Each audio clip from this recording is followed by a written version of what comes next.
Hi everyone, welcome back to Sherlock Holmes versus Jack the Ripper. As Sherlock looks at me, sorry Sherlock, didn't mean to disturb you there, sitting comfortably smoking your pipe. And as suggested last time, I did have a little look into the letters for Jack the Ripper, which we discussed last time. Now, so the one that we saw, the Dear Boss letter, that was subsequently found to be a hoax written by Tom Bullen, the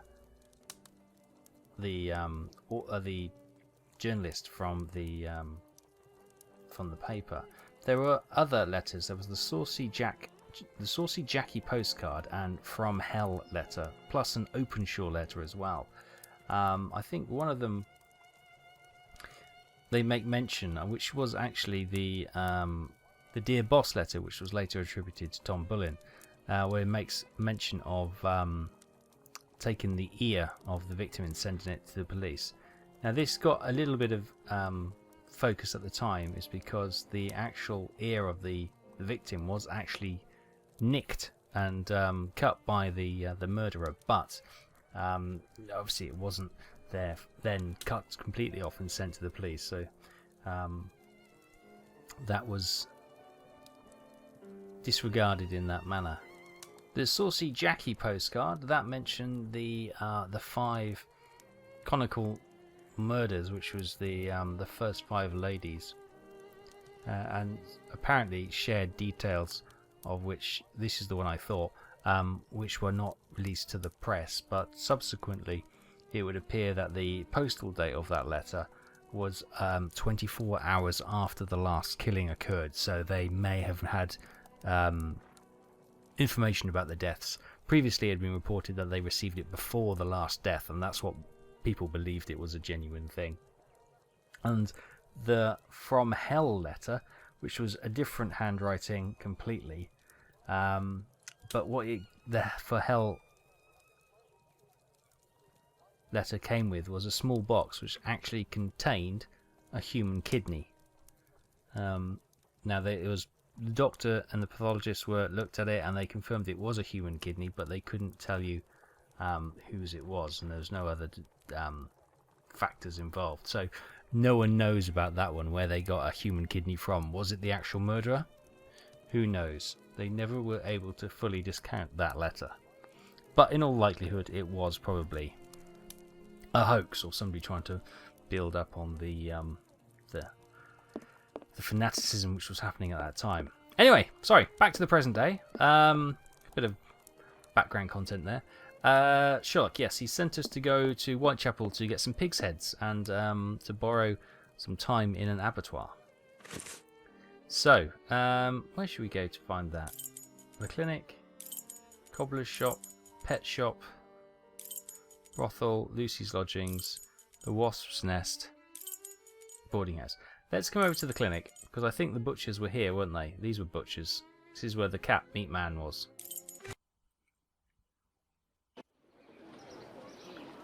What a ridiculous idea to have asked Holmes for something to do. Where on earth am I going to find what he wants? Perhaps that kind Lucy will be able to help me. Oh, okay, maybe. You having a good jig there, mate? Can you hear the music? We can't? Oh, hello. Okay, Lucy was actually up to come to the wrong part of the town then, haven't I? Let's head through the alley then, and head back to where Lucy was. Lucy seems to be the fountain of all knowledge. Why don't we just ask her who the murderer is? Seems to be our go-to point of reference every time. Flowers. No? You're not going to entertain us with your calling for flowers? No fun. Lucy! Oh, she's not there. Is she working at the brothel? What did Lucy look like? Are you Lucy? You're in a rush, my pretty. Come, I'll have you done so quickly you'll only have time to pay. No, thank you, madam. Are you Lucy? If you have the means, I can let you pass before everyone. But behind me. That's not Lucy. Let's go in. See if she's... Hello, mate. Will you talk to us this time? Out of the way, I don't like the look of you. Oh, we've got some ladies here now. Is one of Good them? evening, Lucy. Ah, there's Lucy. But is something wrong? Good evening, Dr. Watson. Yes, it's my uncle. He's no longer with Oh us. no. Please accept my condolences, miss. Thank you, Doctor. But why are you here? Can I help you? Yes, we need butchers. My request may sound rather strange, but do you know if there is a butcher's or slaughterhouse in the area where pigs are killed? Yes, Fletcher's the man. He was a regular client, owner of a little butcher's shop not far. But Miss Bella didn't want him to come, as long as he didn't treat his awful sickness. Can you point to his shop on my map? Certainly. What about the murders? Any more information on those? Do you know anything about the 2 latest murders? Oh, goodness me, no. All the girls in the neighbourhood are terrified. Who will be next? That's what everyone is asking. Goodbye, Lucy. Until next time, perhaps, Doctor. I'm sorry about your loss, Lucy. Right, I only joked about asking her about the murders. Right, where did she put that on my map? Let's have a look. Cobbler shop. Fletcher, it was where the meat man was. The cat food man. I was literally just there.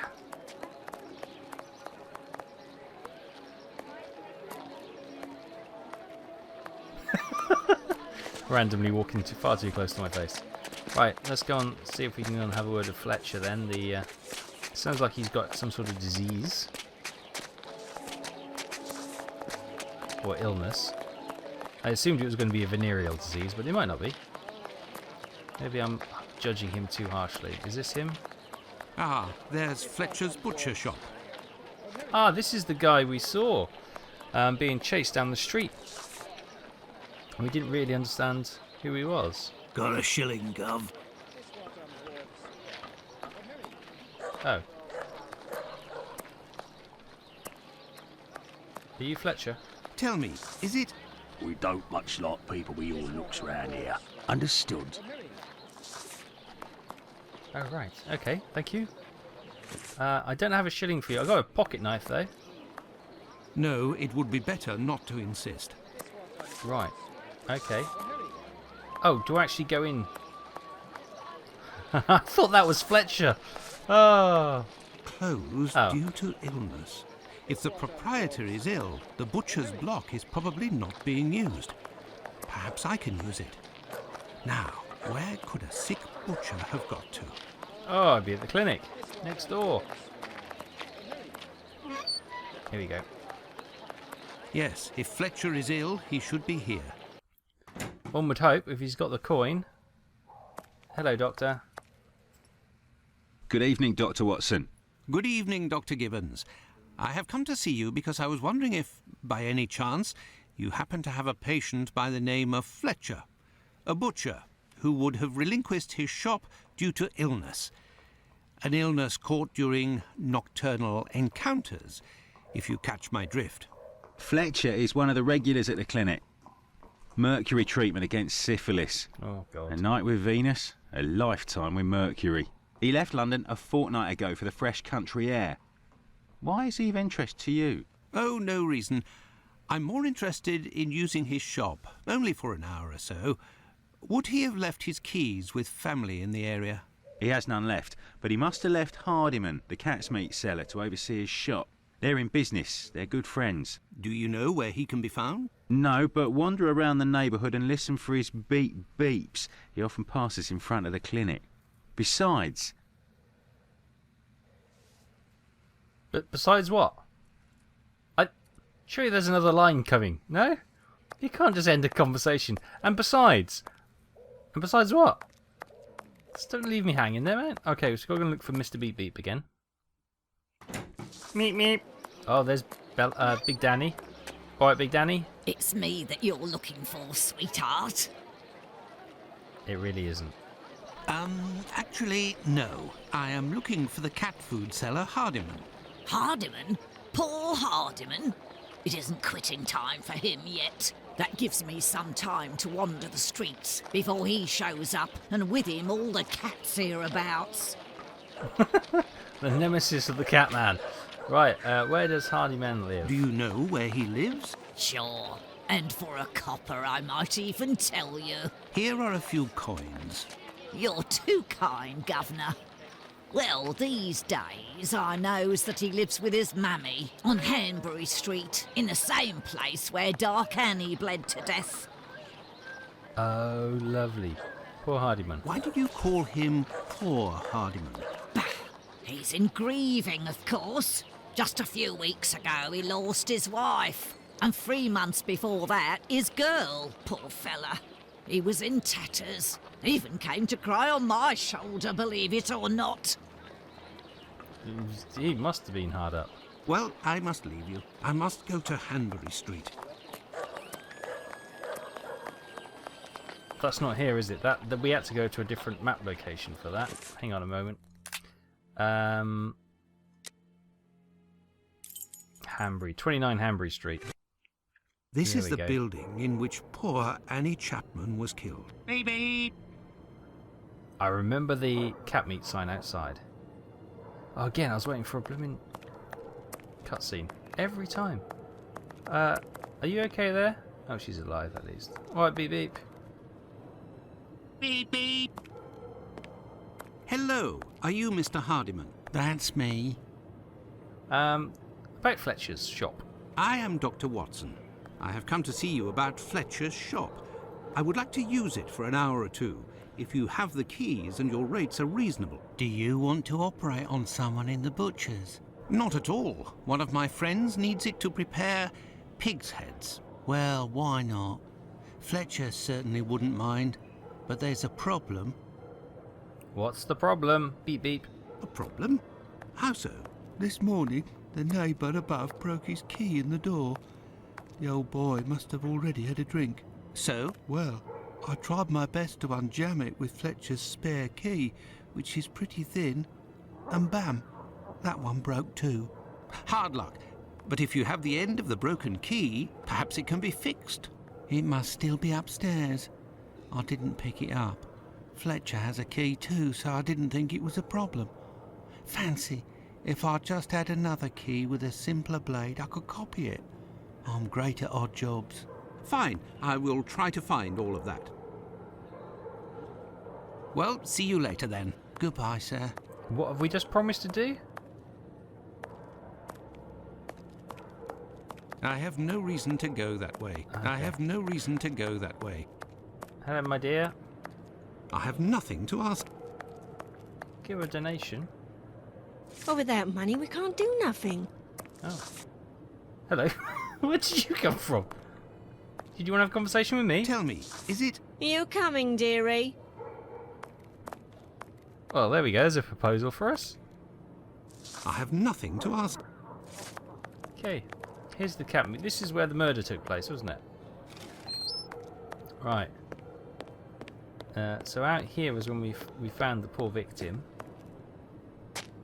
Upstairs, he said he left the key. Ah, there it is there. Oh, no. But what a... Oh, how dreadful. The meat kebabs. Kebabs, the same as Hardyman's. So he prepares his meat here. Is that awful? My word, these are innards. This bag contains butcher's equipment. Well, yeah.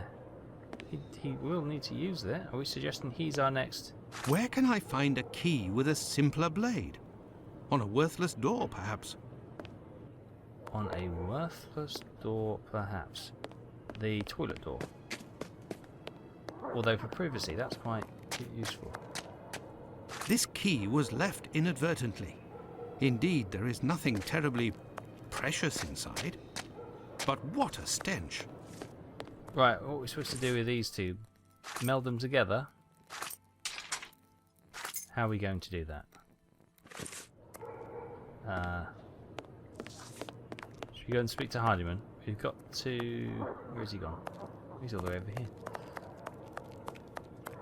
Do you sell much cat food at this time of night? Have you found everything I need to remake the key? Possibly? There you go. I think you'll manage with all of this. I'm sure I will, sir. It won't take me long. Tell me about the butcher's stuff upstairs. Say, I think there's some of your business upstairs. Oh, you're right. I ain't had the time to sort it out. Sometimes I'm in such a hurry to prepare my meat that I forget to clean up. But why do it in the stairwell? Offal bleeds bucket loads, they do, as you've seen. Now, why would I do that in my own lodgings? Ah, of course. But what about your poor neighbours? They owe it to me, all the times I've helped them out. And I don't have a shop either. Pig's heads. Do you have any pig's heads, by the way? Say, you sell animal meat, isn't that right? Would you know where I could find a dozen small pig's heads? The guy who gets me my offal should have some. I'll pay your day's wages if you meet me at Fletcher's butcher shop in 2 hours with the pig's heads. Here's a little advance. I'll do my best, Doctor. Tell us about your building. The caretaker of another building told us that the place where your mother lives has a reputation for facilitating prostitutes' activities. Is that true? Sure, the doors are never closed. They come through here like it's Paddington Station. By the way, I heard about your loss. My condolences. Ta, sir. I saw them die slow deaths. My little girl, her face was eaten by the disease. Thank you, my friend, and please forgive me for bringing up such painful memories. Go, I must do my rounds, and I will look for what you've asked for. As for me, I will go and find Holmes, and we will go to the butcher's together. Right. Let's return to Fletcher's butcher shop. We've got some Your music heads as well. are on the block inside. Say, you wouldn't be the same chap who bought my whole load the other day. It's possible, but if you want to continue to do business together, you mustn't speak of my presence in the area to anyone. Don't worry, my lord. I'll be as quiet as a church mouse. Good man. Good man. Right, we control Sherlock. You with us, Watson? Some beautiful romantic music. Oh, Dr. Watson. Right, let's go. Enough of that. Right. Holmes, will you explain the reason and rhyme behind this masquerade? Elementary. We shall conduct an experiment that will allow us to answer a simple question. Does the type of weapon used by the killer correspond to a specific profession? Right. We're going to cut heads. Right. So we've got the pig's heads. Lovely. And here are our sow's heads. Congratulations, Watson. You're welcome, Holmes, but what do you really want to do? Take up a collection? There is nothing further to find in this room, Watson. However, I need some knives. Our only hope is behind this door. I need something. This wheel is broken and prevents the door from sliding. I see. We need a new wheel. Oh, this is simply charming.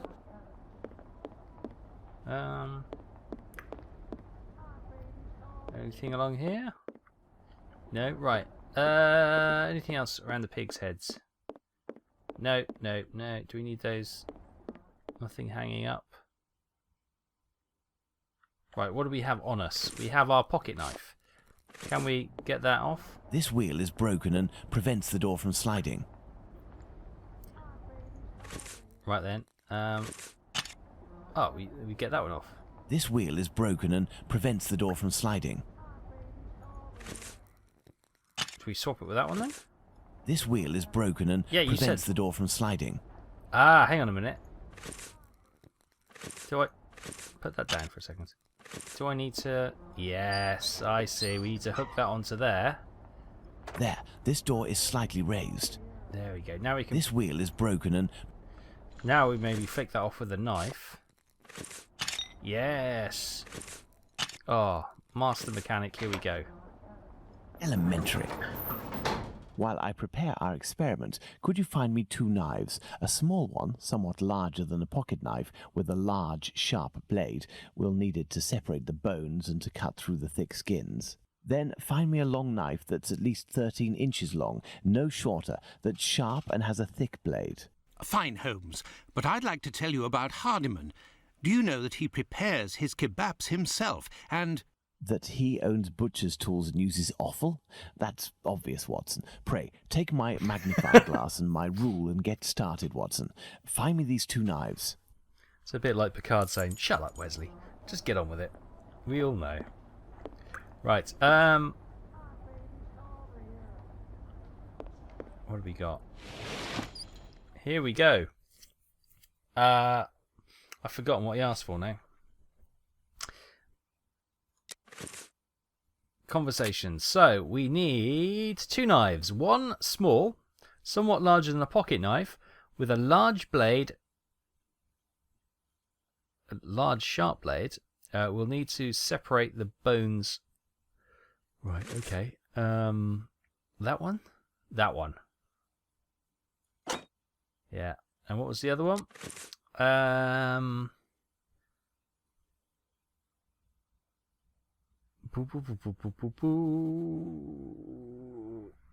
Find me a long knife that is at least 13 inches long, no shorter, and it's sharp and has a thick blade.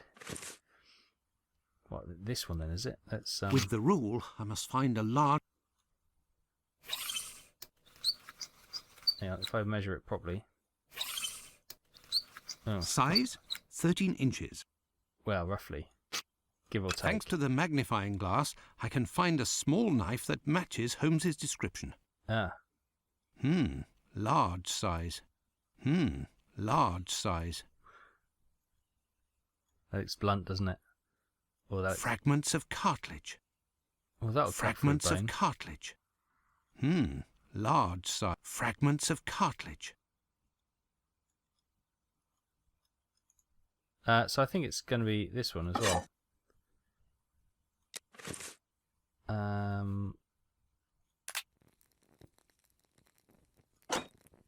Should we just bring that back on the table? Just so we can have a look at it.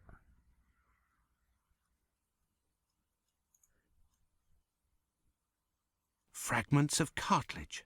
I might be wondering if it's that one. Fragments of cartilage. Fragments of cartilage. Let's take that one. Because it's cut through cartilage before, so it can do the job. Here are the knives you asked for. Be careful, they're awfully sharp. Holmes, I must say that this experiment is making me rather uneasy, comparing animal heads to these poor women.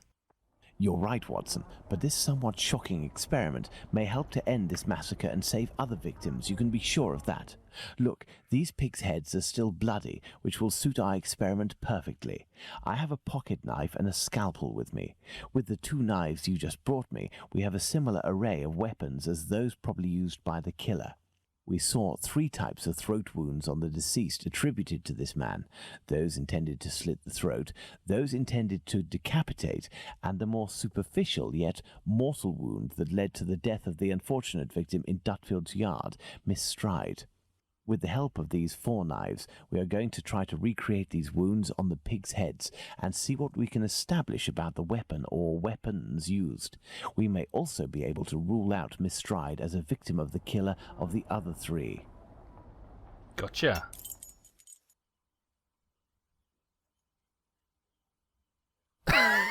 The little piggies are smiling. Right, experiment 1. Let's try to use these weapons on this head to obtain a large deep wound to the throat, like those that were noted on 3 of the 4 victims.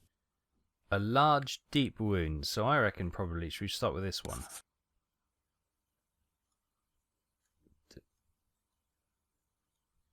Do I... Ah!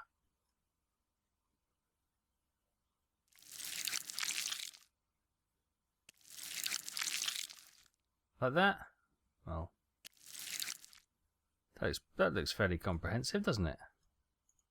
Look, Watson, this knife easily penetrates the flesh. We try the... Oh, that's... Okay, that's which one we think is the right one. Let's use the scalpel. It's too small. The wound is too shallow. Yeah. This one, pocket knife. Again, that looks too small, doesn't it? This pocket knife is very sharp, but its blade is too thin.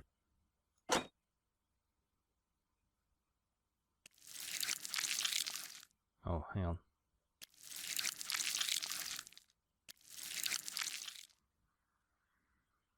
This little knife is very sharp and has a very wide blade. This pocket knife is very sharp, but its blade is too thin. I reckon it's the big one. Right, experiment 2. Let's try to decapitate our victim with these tools, knowing that the killer didn't quite manage to do it. Charming. Right, let's try this one then. Well, that looks pretty good. Look, Watson, this little knife with a wide base can easily slice the vertebrae of our porcine friend.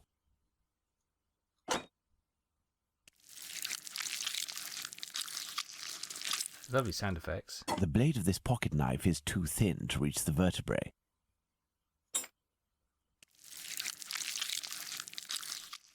With a scalpel, the wound is too shallow.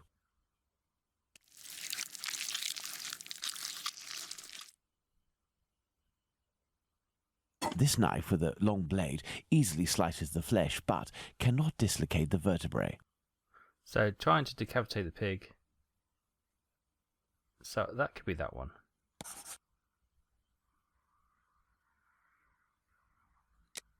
So, this one. Let's try to use these weapons on this head to obtain a large deep wound to the throat, like those that would...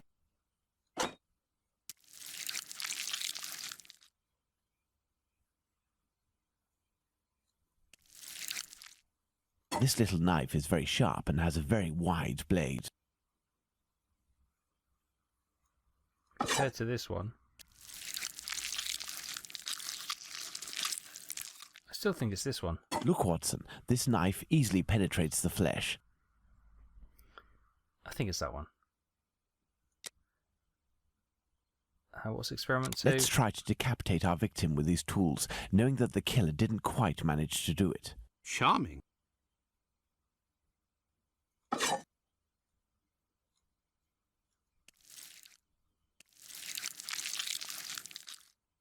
This knife with a long blade easily slices the flesh, but cannot dislocate the vertebrae. So is that the one we're saying? Because he couldn't decapitate it. That is the white one. I don't know. We'll come back to that. Experiment 3. Let's see if these knives can inflict a mortal wound in a situation where a single quick blow is given.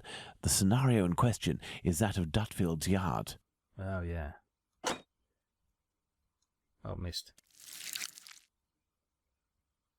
That could work.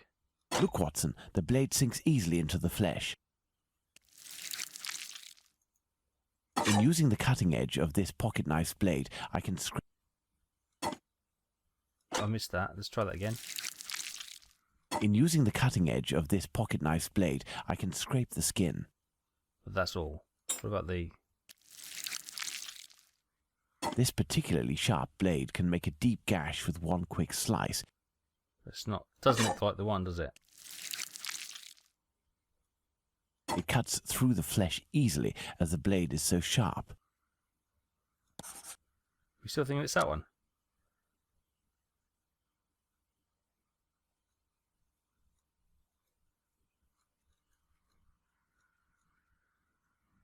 Just let the knife... I can't.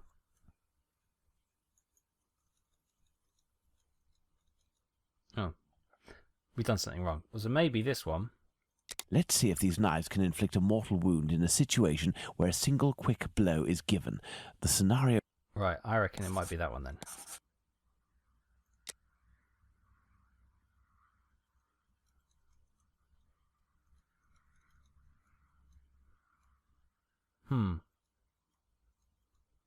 Can we have multiple ones? Let's try to which we can decapitate our select? victim with these tools, knowing that the killer didn't quite manage to do it. Charming.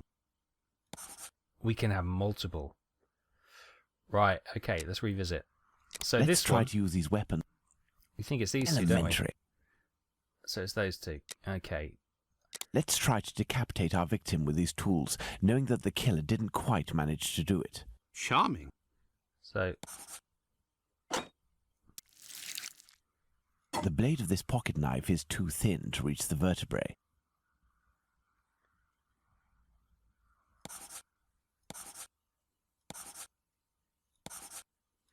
I'm not sure on this one because it's to try and decapitate, but he didn't manage it. So if he didn't manage it, those three didn't Elementary. manage it. Oh, okay, so we had to rule out the ones that didn't manage. I just need to talk it through. Let's see if these knives can inflict a mortal wound in a situation where a single quick blow is given. The scenario in question is that of Dutfield's Yard.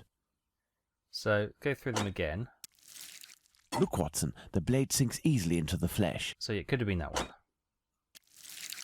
In using the cutting edge of this pocket knife's blade, I can scrape the skin. Suggests it's not that one. This particularly sharp blade can make a deep gash with one quick slice. So that's a possibility, even though it doesn't look like it. And then they got this one. It cuts through the flesh easily as the blade is so sharp. So it's that one again. Elementary. Gotcha. Right. So this one always comes out on top. That's it, Watson, the big knife. With respect to the opinion of the medical examiners who noted that a butcher's knife with a long blade would have caused the eviscerations on some of the victims, we can assume, Watson, that he only used this type of weapon as it is capable of inflicting all of the wounds displayed. Furthermore, the Dutfield's Yard murder remains attributable, for the moment, to the Whitechapel killer, if we are able to explain why the murderer used his knife in a different manner. Why not go there now? We will try to reenact the killer's actions that night. Okay. Our first objective will be to clarify, one way or another, the statements of Constable Smith, as well as this Hungarian by the name of Schwartz. We must also try to find out more about the International Working Men's Educational Club, underneath which the murder took place, perhaps at the Wasp's Nest. Yes, let's go to Dutfield's Yard or wherever, but quickly. I am in urgent need of fresh air. You're a doctor, for heaven's Let's sake, go man. to the Wasp's Nest. Was it us dropping the knives? I take it. Right. Okay, experiment over. That was interesting. Struggling.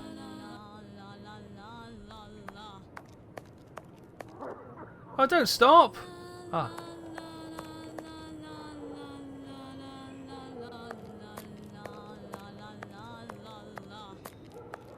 Brilliant. Right, I'm sure the Working Men's Club was down here, wasn't it? That's the pet stop. Pet stop? The pet shop. Oh, it wasn't down here. I just brought you down here for no reason. Oh, hello, love. You changed.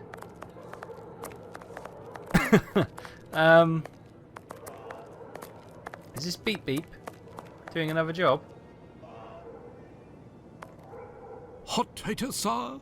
No worms, and that's my guarantee. Oh, lovely. Set soup. Right, where are we going? Where are we going? Let's have a look. So, Whitechapel.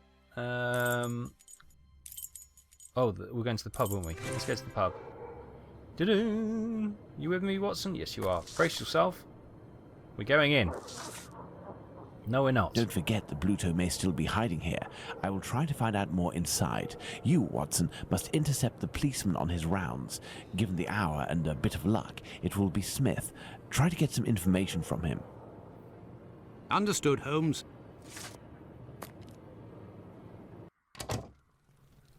Oh, the journalist is in here still?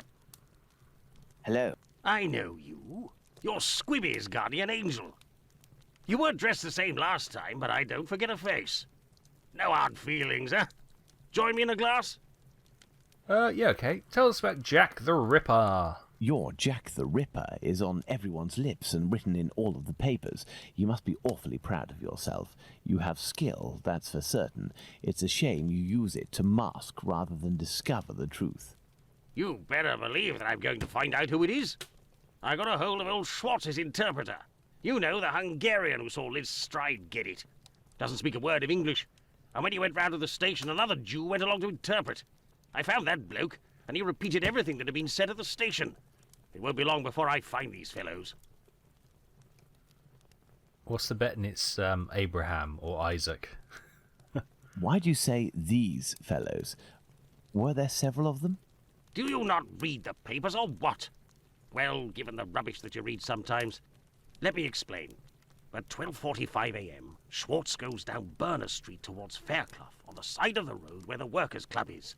A bit further from there, just near Dutfield Yard's wooden doors, a chap and a lady are arguing. The Star said that the bloke wanted to push the girl into Dutfield's Yard. but the translator told me that Schwartz saw him pulling her towards the road. She doesn't want to follow. He grabs her by the shoulders and throws her to the ground. She falls a bit, but not too loudly. Old Schwartz is scared, crosses to the other side, but continues in the same direction. The bloke with the girl notices him and yells, "Lipsky!" At the same time, another bloke at the corner of Fairclough and Burner who was lighting his pipe gets in on the action. He starts coming towards Schwartz in a menacing way, and Schwartz takes to his heels, doesn't see anything else. Once he finds out that a woman got herself killed, he went to testify and identified Long Liz Stride as the woman he saw getting thrown about. So there were definitely two blokes, mate. But why am I telling you all this? In vino veritas. I'll take my leave then, Mr. Bulling. That's right. Till next time. That's what that clip was. Okay. Why didn't I twig that? If you're looking for some company, Gov, you've come to the wrong place. Me, I'm just here to pour. I don't care who you is, I knows nothing, and I don't care neither. Right. A draught, my good man. Oh, he's more suspicious this time. Here, sir. Okay, he's not sorry.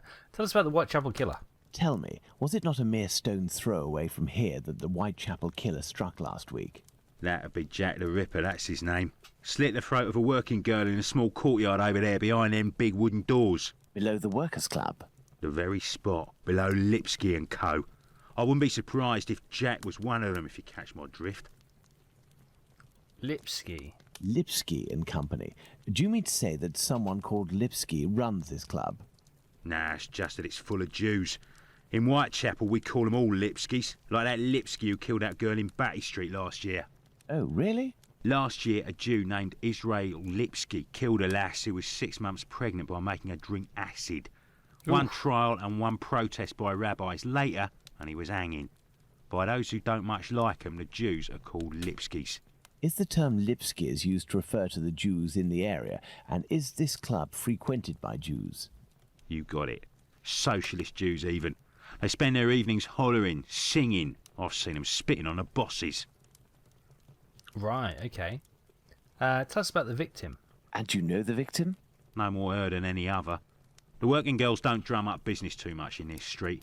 They need a reason to end up here. Okay, thanks ever so much. Very well. Goodbye. Cheers. Okay, at least it's not shouting at us like Dr. Watson. First and foremost, I must find P.C. Smith. I don't know where he is. Where is he? P.C. Smith! P.C. Smith! Woo-wee! Hello, who are you? Good evening, Constable. Good evening, sir. I am Dr. Watson. Would you happen to be P.C. Smith, the man who patrols this beat? That's me. And you Like work by with a the miracle? famous Sherlock Holmes, don't you? What can I do for you? Ah, right. Tell us about the time of death, if you wouldn't mind. I believe you were on duty the night when the murder took place here. You would certainly be able to confirm a few details, such as the time of death that the medical examiner gave. It's just that I wasn't there when the body was discovered. I don't think I can help you. Tell us about the victim, then. But I was told that you had seen the victim that very night. Indeed, but it was before the murder. I saw her, not far from here. She was talking to a man. It was around 12:30 or 12:35 a.m. Tell us about the man. What did this man look like? I only saw him from behind, really. He was wearing a short black outfit, a small felt hat like a cap in a dark colour, and a white collar. He seemed to be a respectable type. He was carrying a packet in his hand wrapped in newspaper, about 18 inches long and about 6 inches wide. His outfit reminds me of someone that I know. Was he a large man, on the older side? I don't think so, no. Even though I only saw him from behind, I would say that he was barely 30 years old, or even less. Say 28, or even less. 26 years old, and 5 foot 8 inches tall at the very most. He had a small dark brown moustache and an olive complexion, I would say, but once again, I only caught a brief glimpse of his face in three-quarter profile. Who else saw this man? Nobody else saw this man? I discussed this previously with Mr. Eagle, the president of the Workers' Club. That night he returned around 12:40 a.m. to the club. He used the passage through Duckfield's yard to get into the club because the main door was locked. He can attest that he didn't see anyone else in the passage at that time. but wasn't really paying attention to who else might have been in Berner Street itself. He was listening to the song coming from the club. In short, no one else saw him. Well, thank you for having satisfied my curiosity, my friend. A fine evening to you, Doctor. That didn't help us, did it?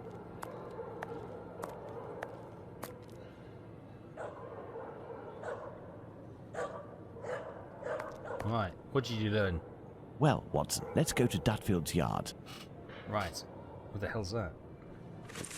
Is it on the map?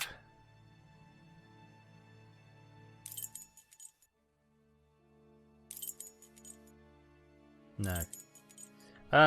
Oh, it's just round the corner, isn't it? Because he said by the wooden doors. Dutfield's yard. Here you go. Right, so it's next to the Here's the international... Workers' Club, next to Dutfield's yard. I was just going to say that, Sherlock. Stop interrupting me. So, On this poster is written, Club for Socialist Jews, the Cradle of Liberty. Interesting. oh, we can have a poke through the hole. Oh, we can go in. Ah, here she was. Your interrogation of P.C. Smith has proven to be very shrewd and of great interest. Thanks to the information I've managed to gather and that you were able to read in my notes in Baker Street, Watson, we can recreate what happened that fateful night at this location, Dutfield's Yards to be precise, the site of Liz Stride's murder. Oh, okay, we're not going to examine the body. We are here with a timeline. The reenactment of facts. Dutfield's Yard murder. So, can we bring up some evidence?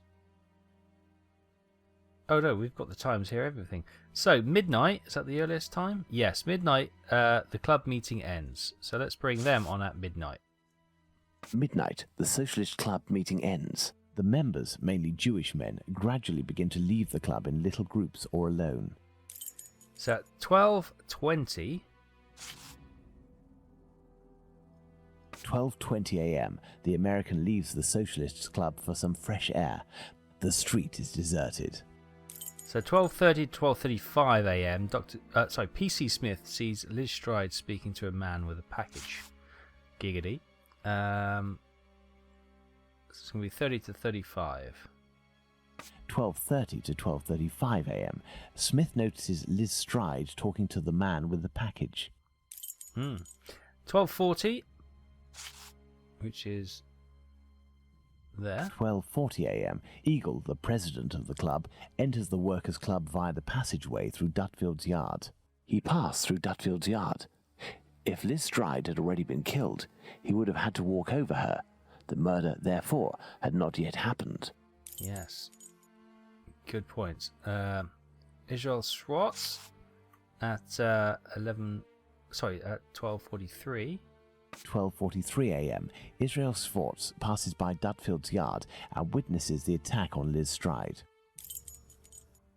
So this is probably the start. Well, we know she was alive at that point. And then 1 minute later, he gets chased away.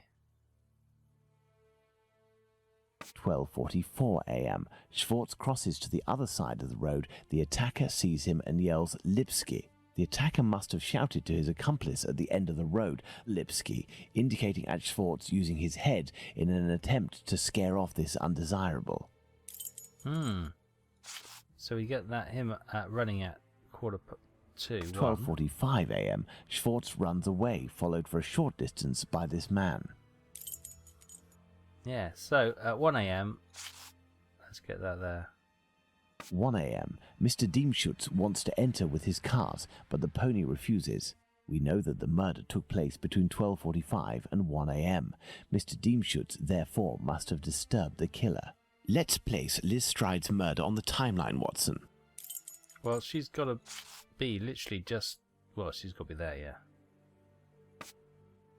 Oh, I moved. 12:45 to 1 a.m., the murder of Liz Stride. It took place in this very spot, as the traces of blood were very confined. We will come back to this point in a few moments to elaborate on what could have happened. Well, we are still missing certain information in order to finish this investigation, Watson. Ah, now we're going to have a look Watson, at it. imagine the victim laid down there on the ground. Well, first of all, her hand's covered in blood. Her right hand, it is bloody, as is her wrist. Okay, let's get the clues first. We've got sweets. Her left hand, it is closed around a bag of pastils.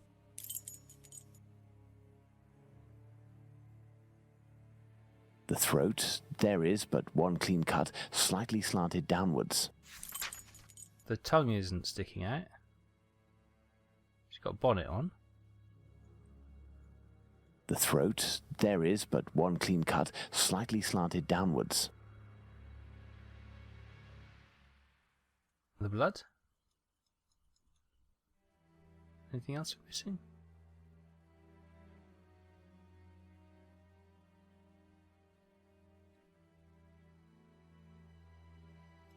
The throat, there is but one. No, we haven't got everything. What are we missing? The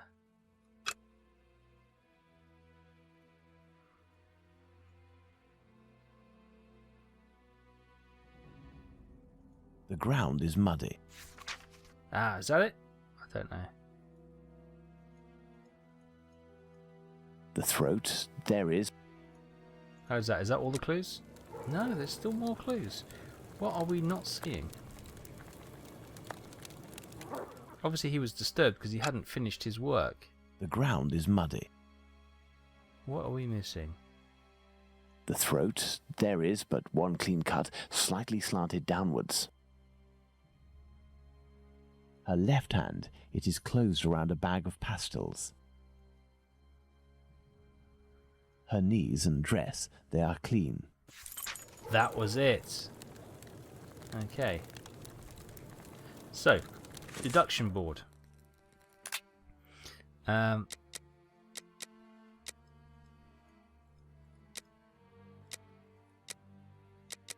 Right, so the knees and the bottom of the dress at the front are clean. The ground is dirty. Therefore, the victim was careful. The victim was careful, possibly. The victim didn't struggle on the ground. True. The victim struggled on the ground. The victim did not struggle on the ground. Therefore, the victim was killed lying down. The victim wiped her clothes. The victim was killed upright. Probably that. Therefore, Stride had her back to the killer. Not necessarily. Stride and her murderer were lying down on the moment of the mortal blow. Not necessarily. Stride and her murderer were standing at the moment of the mortal blow. That's not right. So, the victim was careful. Wiped her clothes.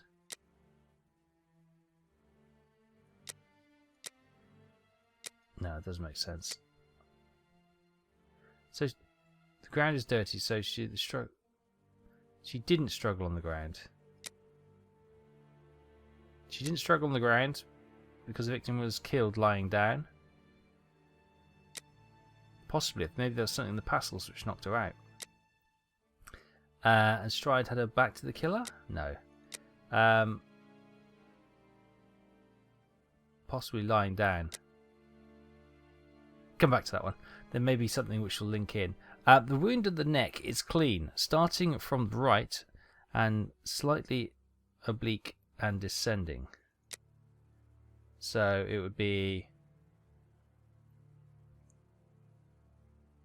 Would it be the right hand or the left hand? If you're in front of her, that would be your right hand probably, wouldn't it? Therefore, there is only one wound and it proved to be mortal. The victim had her neck wrung. We didn't see that.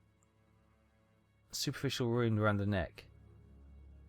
We don't know, do we? We'll say that was the mortal wound.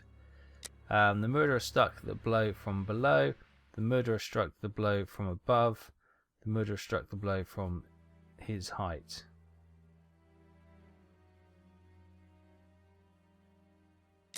Probably his height. That links in with Stride and a murderer laying down at the moment of the mortal blow.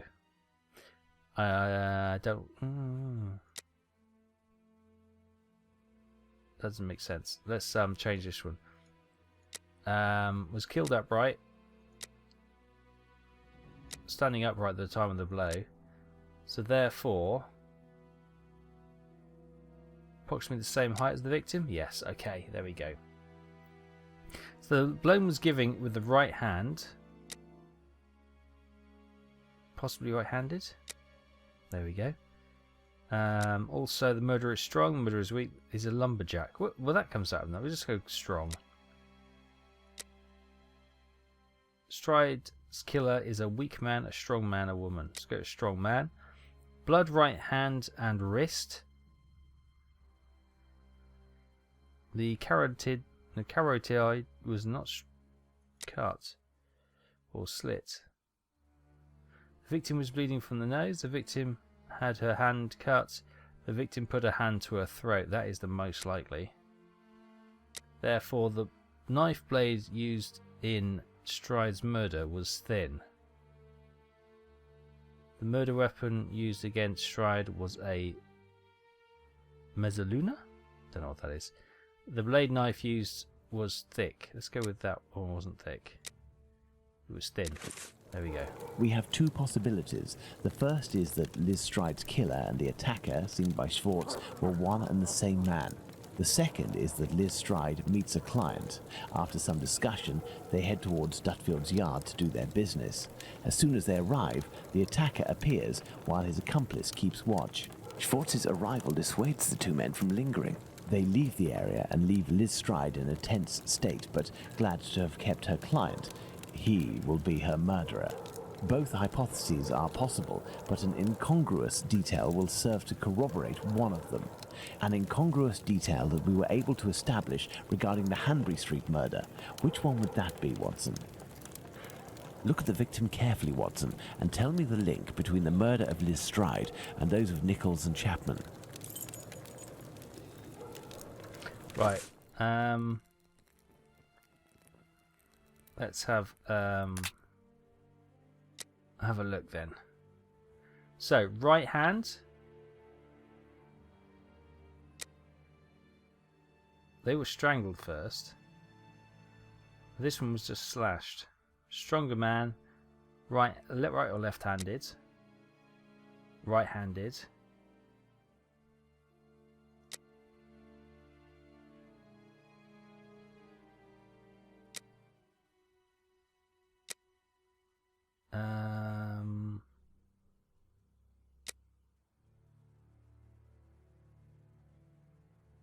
Okay. So it's a strong right-handed man. I just want to see if the knives are the same. Don't know. Look at the victim carefully, Watson, and tell me the link between the murder of Liz Stride and those of Nichols and Chapman. Okay. Well, it's got to be the slash on the neck, isn't it? No, that's not it. No, that's not it. The bag of pastels, Holmes. The bag of pastels. Indeed, Watson. If this woman had to defend herself against an attacker, why would she have held onto this bag in her hand? It didn't fall because this woman's hand tensed at the moment when she fell to the ground. Therefore, Watson, we know the killer distracted his victim's attention by making them take something out of their pockets. Gotcha. Why didn't he slit her throat like the others? He must have feared a struggle with this strong-willed woman. Why didn't he eviscerate her? Because Louis Diemschutz arrived. Do you think the Whitechapel killer is behind this murder, Holmes? Yes, and now this murder has been linked to its rightful perpetrator, it will take on deeper meaning when we have examined the facts from that night. Let's go to Mitre Square, where Catherine Eddowes was killed. And make haste, Watson, as we have another murder to commit in 40 minutes. Another murder to commit in 40 minutes. Here we are, Watson, Mitre Square. It took us a mere 20 minutes to get here. If the killer left Dutfield's yard around 1 o'clock, as we assume, he would have arrived here at around 1:20 a.m. Oh, I see. So doing We the know timings that between Catherine the two Eddowes' kills. body was discovered at 1:44 a.m. Catherine was released from prison around 1 o'clock, but we have no information as to what she could have been doing until her death. This place has 3 possible ways out. Let's see where they lead. Right, okay, so... As a precaution, I brought an old map of the area with me. It will help us get our bearings. Let's hurry, Holmes. This neighbourhood makes me ill at ease. So, It would seem that Jack struck again, but was disturbed, so he then made it to Mitre Square 20 minutes later. Then 24 minutes after arriving, he had completed his kill the way he intended. So here is the old map. We've got a synagogue here, the church passage, which I remember the police talking about, Mitre Square. We've got a yard. St. James. Okay. Oh, let's have a look at that again. Sorry, we were looking at the 3 escape routes, weren't we? We've got some matches with us now. No, the other map. Oh no. Oh no. Oh, here it is in documents. So we got Church Passage, St. James's Passage, and Mitre Street. They are the 3 exits. So, okay, it is dimly lit here. So where was the poor lass murdered? There's a cat being strangled somewhere. Oh. This dark and narrow passage leads to St. James's Place. I have no reason to go that way. Is this why we got the matches? No. Okay, let's put them away then. Okay, so we've got a dark passage there. So this must be church passage. Church Passage. It must be opposite the Imperial Club at 16 to 17 Duke Street. Let's go to the end of this lane, Watson.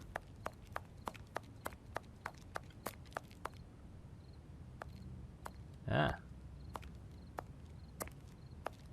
Hello, you must be Abraham Solomonovich, am I right? Yes, that's me. But I know you. You brought a lad to my place to take care of a cat, and I loaned you my mask. That's me. May I present? Dr. Watson, of course. Delighted. And you?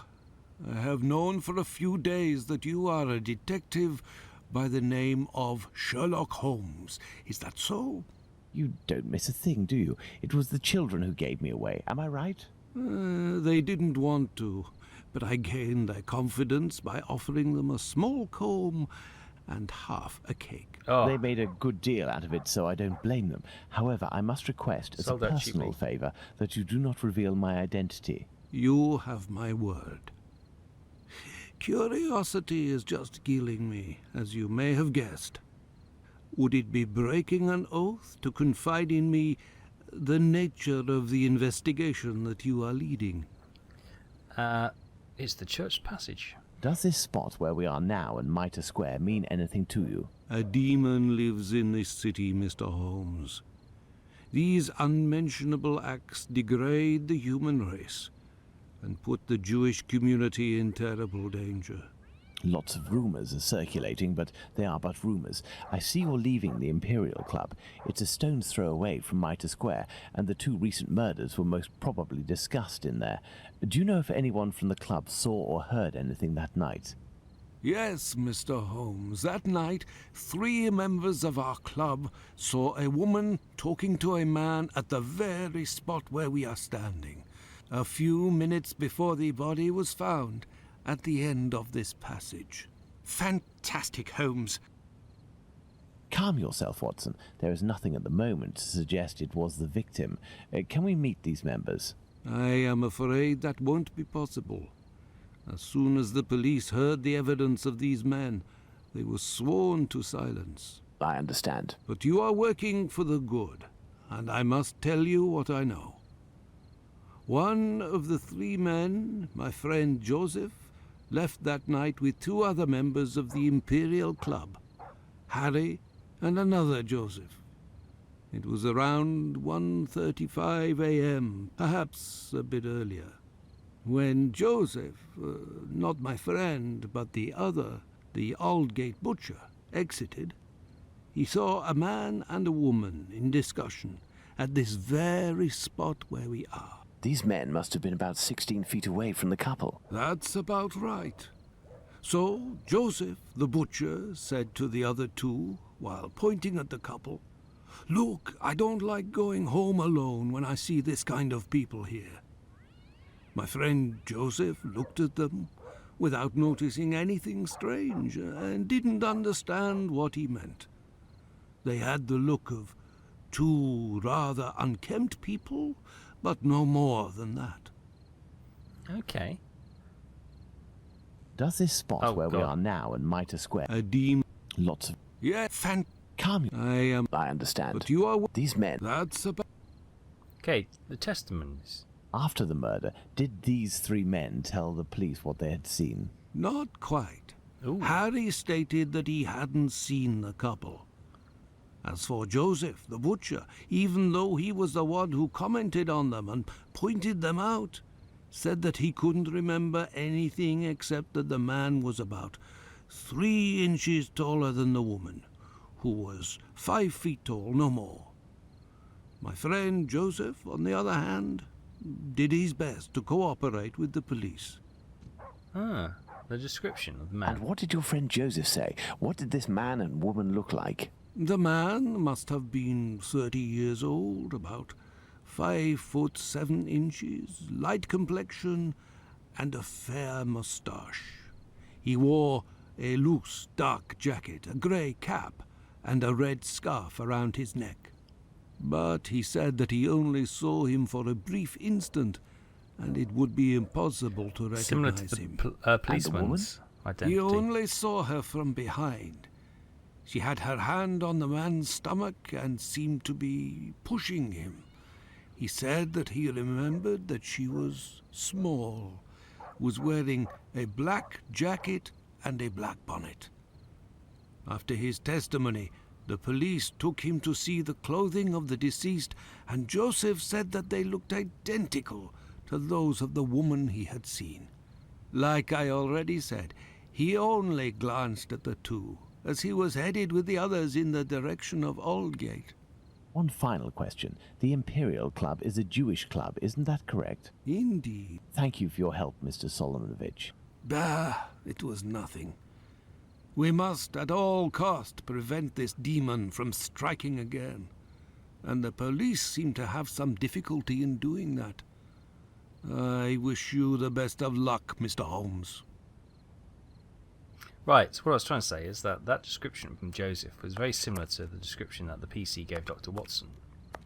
This building is the Great Synagogue of London.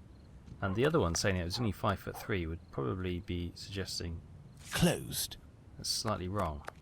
Right, there's the Synagogue of London. Any other clues over here? This is the the Imperial Club. The Imperial Club. Entrepreneur Club. I have no reason to go that way. Okay. Anything interesting around here?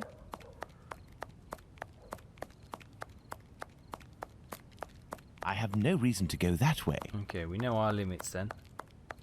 Okay, Watson, come on. Let's I guess head down the passage and go back to the Mitre Street entrance to Mitre Square.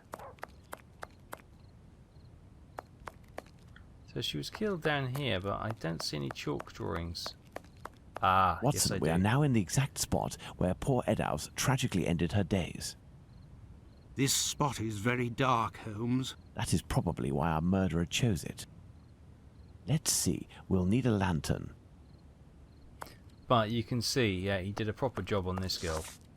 There's a lantern there, but let's just have a look at the Mitre This is Street. Mitre Street, from where Watkins, the constable who found the body, came. Let's see, we'll need a lantern. Nothing of interest here. So hang on a minute. Let's just go back to the testimonies of those two policemen. Not Lestrade, Eddowes. So PC Watkins, who was on his rounds, secured the area, blah blah blah blah. The victim was found stretched in the dark corner of Mitre Square. Yeah, blah blah blah blah. So PC Harvey came from Church Passage, which is obviously where we've just come down to.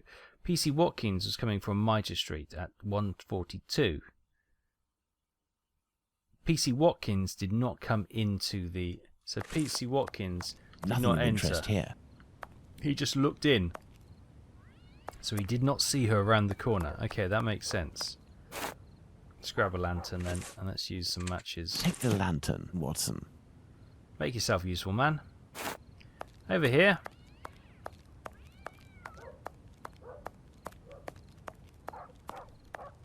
Come on, Watson. Right. We got the buttons and the thimble. Do these objects spread out by the victim remind us of anything, Watson? Okay, we'll gather the clues for us. Wow, he did a proper job on this poor lass. The inside of the thighs is clean. Once again, there were no sexual relations between the victim and her murderer. There's the thimble. A thimble is located right beside one of the victim's hands, just like Chapman's sachet of pills and Stride's pastils. The ground. Where's the ground? We always have to look at the ground. The head is turned towards the left. The murderer must have been on the right side of his victim. Let's look at her from the front. Oh, poor lass. She had her nose cut off.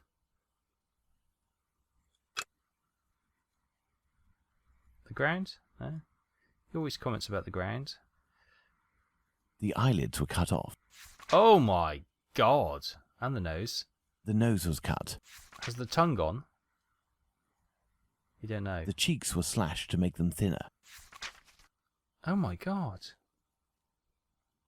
She got a black bonnet on.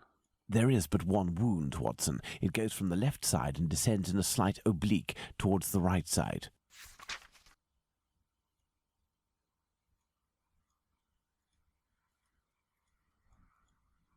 You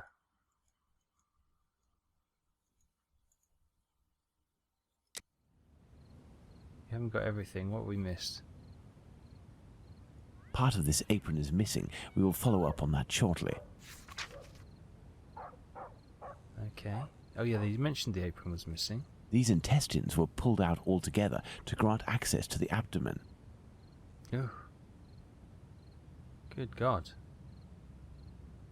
We got everything? No. The main incision goes from the sternum all the way down to the groin. The murderer opened this abdomen as if it were an animal carcass.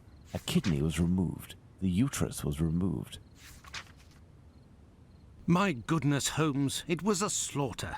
Understand, Watson, that our killer had neither the time nor the conditions to bother with the niceties. He had no more than 7 or 8 minutes at most to kill the woman, open her up, and all the while in total darkness. Holmes, it's a woman, a poor victim you're talking about. Consider all the time this man lost and the risks that he actually took by cutting the victim's face and the lower abdomen in around 20 precise spots, especially the lungs and the liver. These attacks, which I considered gratuitous, are in fact nothing of the sort and have as much sense as the removal of the organs. Watson, we must now consult our timeline. We began in Dutfield's yard, but this time we will try to recreate the actions of certain people, in this case, those of the 2 policemen. Right, okay. So, at 1:30 a.m, PC Watkins entered Mitres Square. 1:30 a.m. PC Watkins didn't see the corpse while on his rounds. If PC Watkins did his rounds properly, and there is no reason to doubt this was the case, as he discovered the corpse a quarter of an hour later, the murder hadn't yet taken place, and there was no one in Mitre Square, unless they were hidden among the shadows. Enter Mitre Square via Mitre Street, Watson, and stop and try to see me with the lantern. I will be where poor Edow's corpse was. Right, okay, we control Dr. Watson. Have we got our lantern?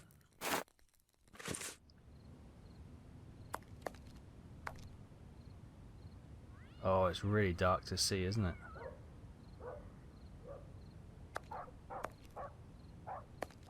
I see you, Holmes.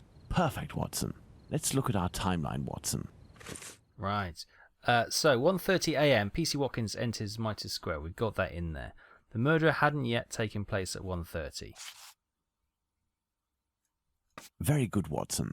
Thus we can categorically state that the murder had not yet occurred at 1:30. A man and a woman in a discussion at the entrance to Church Passage, 1:35.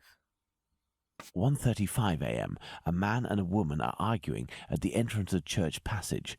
The man came from Aldgate. And then PC Harvey arrives in Mitre Square at 1:42, but does not enter. 1:42 a.m. PC Harvey arrives in Mitre Square. It should be noted, Watson, that the constable didn't enter Mitre Square. He could not have seen the corpse lying on the ground. But would he have been able to see a man sitting or standing? Go to the church passage entrance, then come back and try to see me while holding your lantern. I will stay at the spot where the victim was discovered. Oh, okay. I've misread that. I thought he came from over there. And right, so we're coming down from the church passage.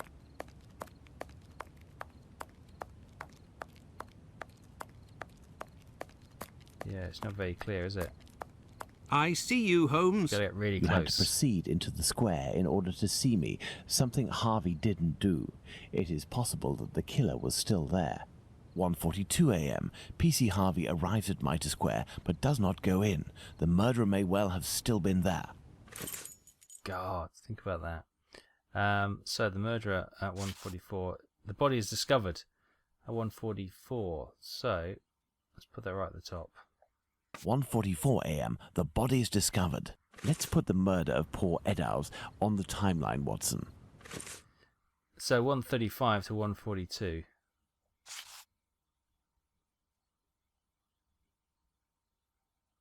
To 1:42, which is there, yeah.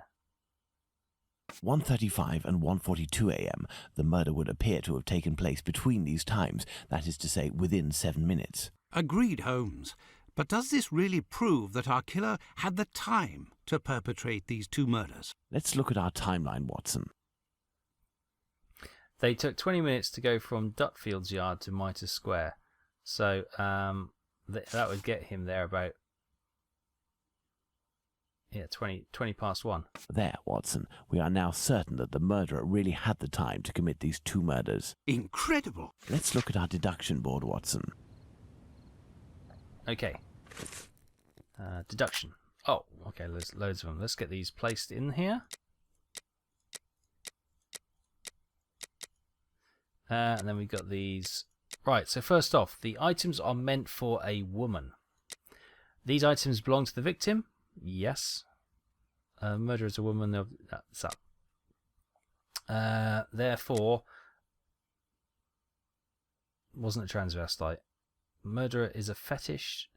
The murderer he searches the victims. A thimble was found right beside the victim's hand. She lost the thimble, held the thimble in her hand, struggled. She held it in her hand. Her liver and lungs underwent small incisions. The kidney and the uterus were removed. Nose was cut. Cheeks were slashed to become thinner.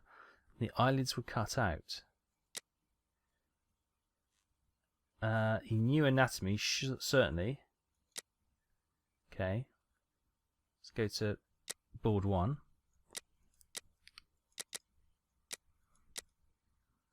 So the wound to the neck goes from the right and slightly oblique and descending.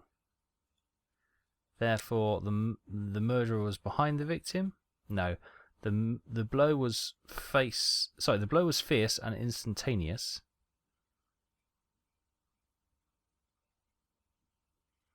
He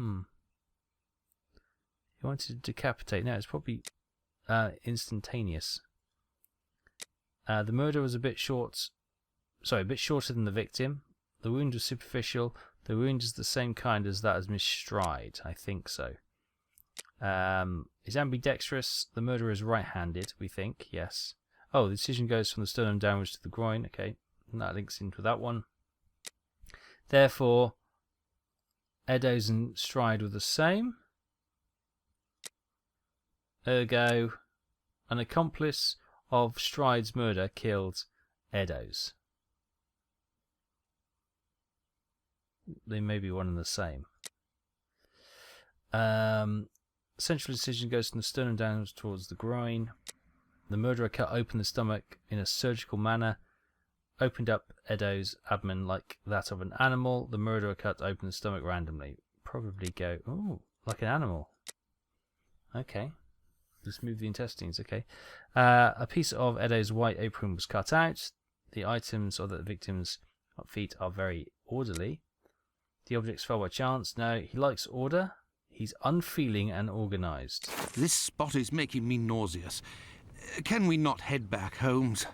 We certainly can't, Watson. We have one final point to address. Do you remember the piece of white apron that was missing just now? It was found just a few steps away from here, at the entrance of a building. That's where we must go. Okay then.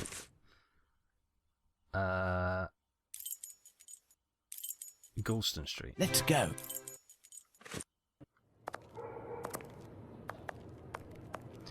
There's the spot, October Watson.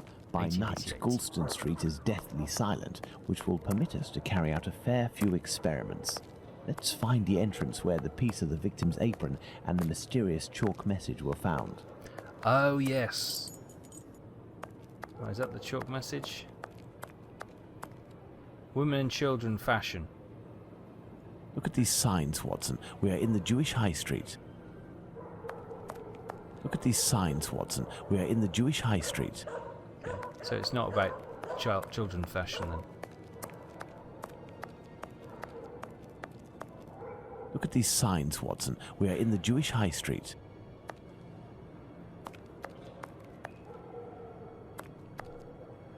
Nothing of interest here. Oh, okay. I was just gonna I have no reason to go that way. Right, okay, let's Nothing find... of interest here. What the hell's this message then? Maybe we should come during the day when we can see stuff. Look at these signs, Watson. We are in the Jewish High Street. Solomon Onovich. Yeah, we know him. Look at these signs, Watson. We are in... Yeah, we got it. We're in the Jewish High Street.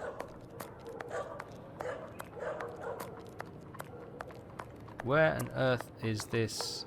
Actually, should we just have a look at the documents? It'll probably tell us. So.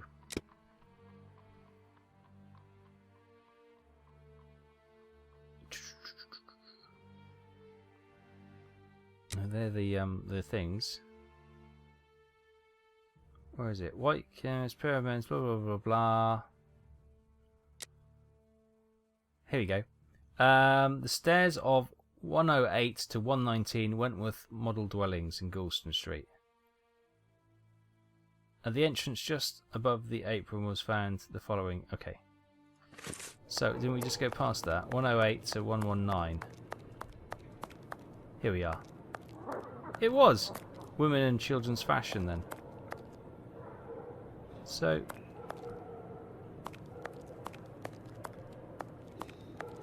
Look at these signs, Watson. We are in the Jewish High Street. 108 to 1119, isn't it? Ah, I must have gone There's with the a different one. spot where the apron and the message were found by PC Long. Now, let's recreate the scene. Remember, Watson, it was raining that night. Find me something with which to mimic raindrops hitting this wall while I write something with my chalk. The Jews are not the men that will be blamed for nothing. But what does it mean? I don't know. So we need to find something. Have you found something for us to pour water from, Watson? Find a container and some water. Let me remind you that it's night time and the street is deserted, Holmes. Aha! Water. Need a container. These boxes good now? We got an old tin or something. Box.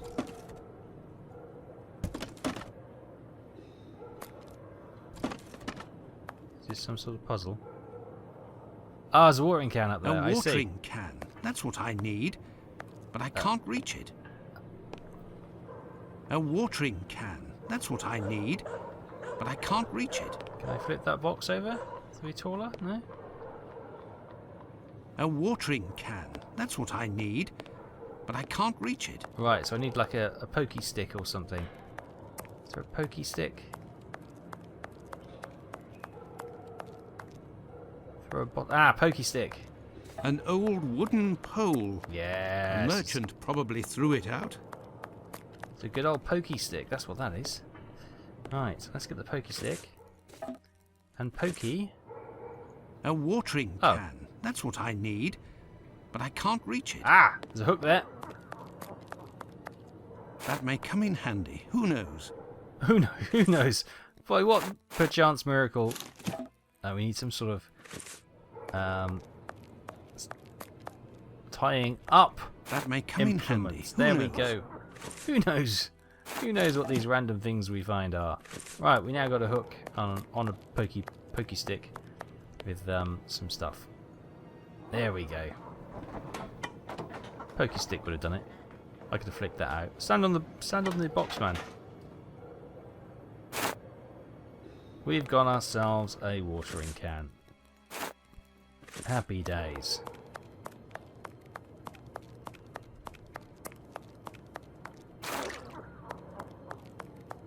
Oh, we're over here. And we got bucket of, watering can of water. The Jews are not the men that will be blamed for nothing. But what does it mean? It's double negative, isn't it? Yes, I have, Holmes. Right. Okay. We could have just got Watson to If pour this it on. message were written by the killer, then it would have been lying in this entrance for up to 35 minutes before being discovered. Let's find out in what state it must have been. This message could not have withstood an entire night in the rain. During the investigations carried out on the night of the double murder, PC Hulse inspected the entrances of this street around 2:20 a.m. and confirmed to have seen nothing out of the ordinary. At 2:55 a.m., 35 minutes later, PC Long found Catherine Edow's piece of apron and the message in chalk. This message would not have withstood a whole night in the rain, as had I continued to water it for a little longer, I would certainly have erased it. It was written, therefore, at the moment when the piece of apron was dumped. This substantiates PC Hulse's statement, which stated he had seen neither of these during his rounds. After its discovery, it was guarded and protected from the rain, which was subsiding, which explains why it was still legible when it was erased at 5:30. Right, My okay. dear Watson, when you met PC Smith on his rounds in the street, where was he? On the pavement or in the middle of the road? Middle of the road. In the middle of the road, Holmes, without a shadow of a doubt. Good. You will go down the street with your lantern as if you were a policeman on patrol, using Smith's position as a guide. As soon as you see the entrance where I used the watering can, tell me if you see anything. Right, okay. Oh, we've got the lantern out. Where is he?